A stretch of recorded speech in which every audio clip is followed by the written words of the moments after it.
Baptist church, they have a thing called a constitution. And I love the Baptist constitution because it's basically based on Matthew 28.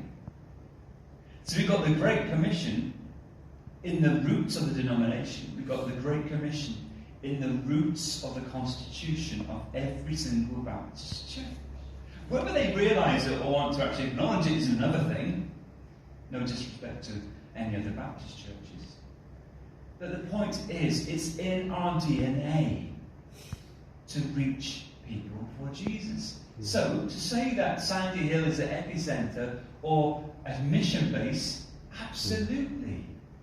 You know, I shared a few years ago of the concentric circles, a vision I had, like a ripple effect, dropping a pebble into the water and you get the ripples going out. Do you see that sort of thing? And then when we're having the renovations, I noticed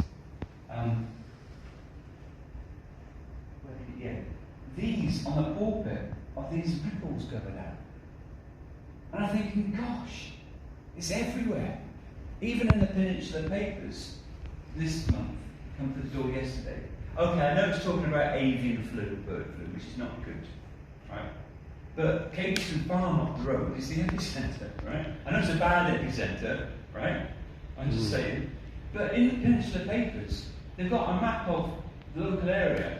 And right from Sandy Hill are these concentric circles coming out. I'm thinking, oh, that's not the epicentre we wanted. Right? Because it's doing some damage to some farmers and we need to pray for healing of the land. Okay? But it's just that it just hit me like, oh my days, there it is. Sandy Hill and Sandy Haven and the ripples going out. And the three things of the epicentre, if you remember, EPI, epicentre. E is evangelism. P is praise. And I is intercession. We can do praise really well. We can do prayer and intercession really well. What churches tend to be is going out and telling people about Jesus is some of the things I think we're perhaps not so good at, generally speaking. But that's the whole reason why we are the gathered church. That's why we are to go out and preach the good news. So there's a few scriptures I want to unpack. It's interesting because it was, I was thinking of this in September. And I was going to say a lot last week and then only said a little bit last week. And it was about the 9th month, because it was like September, yeah? I know we're on October now. But what's significant about 9 months? Ugh. Hi, Grandad. You've had a new grandson. Yes, you have. Isn't that amazing? You see, in January, I put a thing up about unpacking the vision. Remember that? We need to unpack the vision for Sandy Hill. And then this happens, that happens, and we do things and do this. 9 months later, there's a shift. 9 months later, there's something happening, but you have to spiritually discern it. Let me tell you, there is a hunger for God in our communities, more than you think. People are hungering for truth more than you think. They're not looking for a church to come to, okay? That's the last thing on their mind is church, chapel. They're not looking for that. They're looking for something real. We need to take Jesus to them. They meet Jesus. They become part of the church. It doesn't matter whether the church is in the city, where there's lots of people, or a church is in a rural place like this, where there's not so many people. Because there are people all around us, and lots of sheep and cows as well. We live in a rural area. So there's a few scriptures I want to unpack. One of them is Isaiah 9. We heard that this morning, and Luke 10.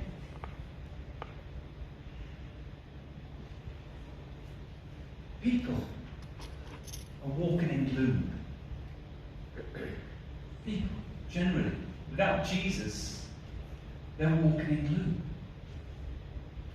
Because it's not about how much money you've got, because in an economic crisis right now, nobody's got any anyway.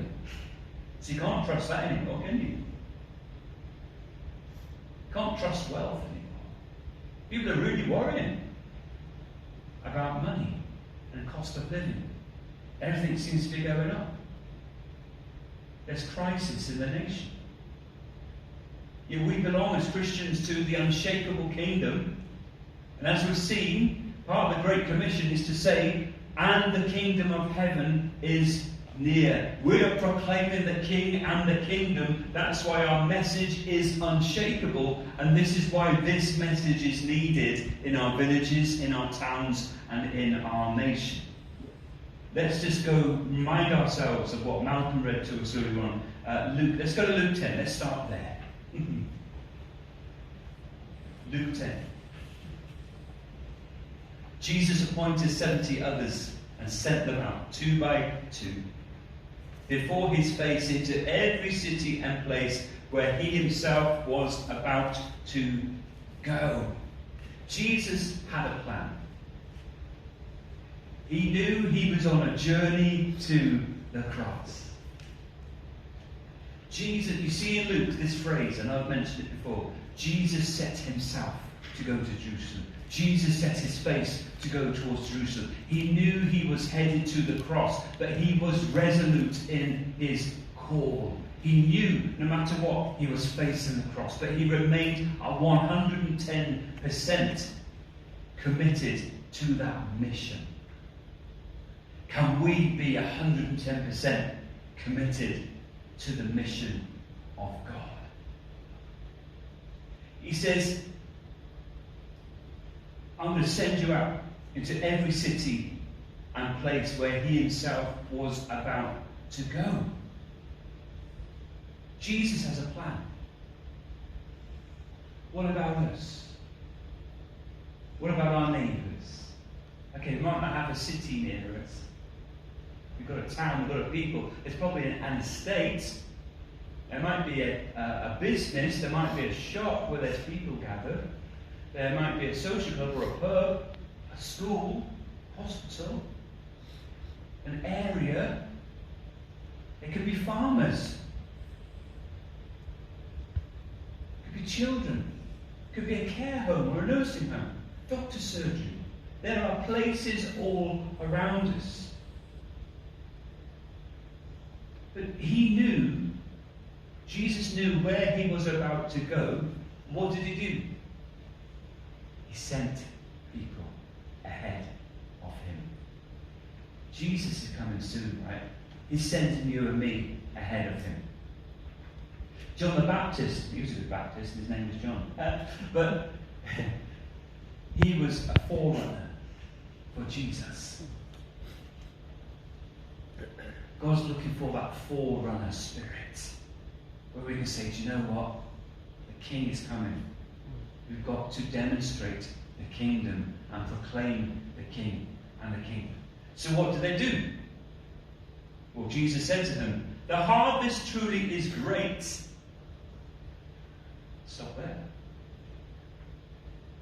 When we doubt nothing's happening, remember that, I keep coming back to this, the turtles.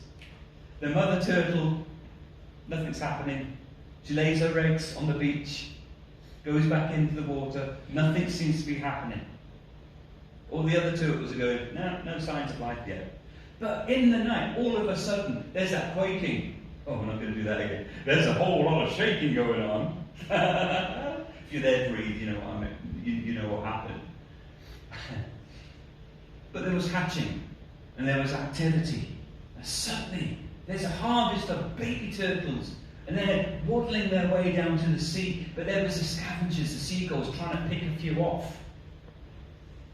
Don't let the enemy steal the seed. Don't let the enemy steal the seed of the word. And we likened that last week to, is it Mark 4? About the parable of the sower. Jesus says here, the harvest truly is great. That's what Jesus said. That's why we do what we do.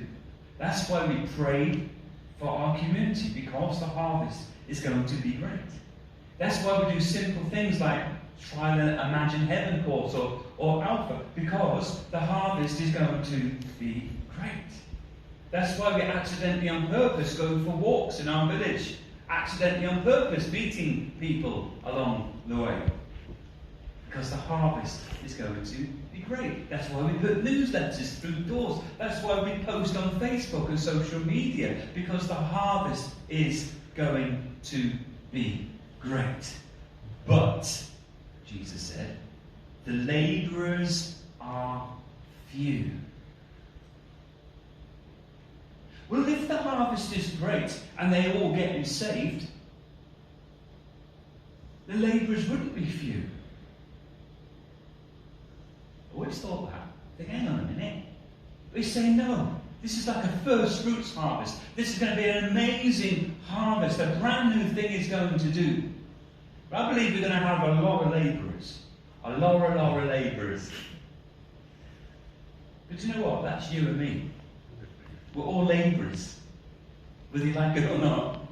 As a disciple of Jesus, you've got love to share. I know it's sometimes hard to share our faith, but God just wants to take the pressure off of you tomorrow.